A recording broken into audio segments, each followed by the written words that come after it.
नाज़रीन अस्सलाम वालेकुम।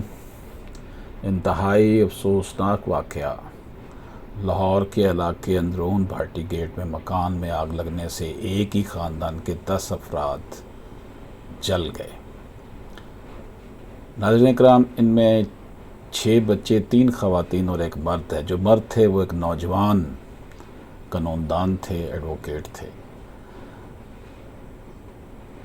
रेस्क्यू 1122 ने आग पर काबू तो पा लिया, लेकिन देर हो चुकी थी।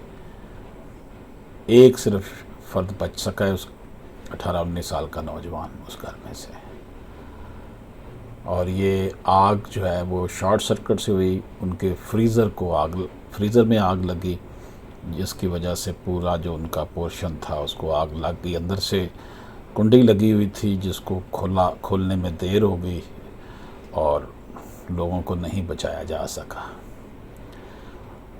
जो नौजवान था उसने शोर मचाया, महल्लेदार इकट्ठे हुए, दरवाज़ा उन्होंने तोड़ा, लेकिन उस वक्त तक बहुत देर हो चुकी थी।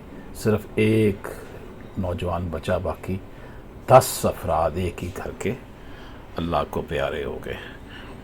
और तकरीबन पौन घंटे बाद 1122 आई वहाँ पर। उस वक्त तक सब कुछ ख़त्म हो चुका था। गुंजान आबाद इलाका है, तंग गलियाँ हैं लाहौर का अंदरूनी शहर। यहाँ पर बड़ी गाड़ियाँ आना भी बहुत बड़ा मसला था। बहरहाल जी, इसका ज़िम्मेदार कौन है?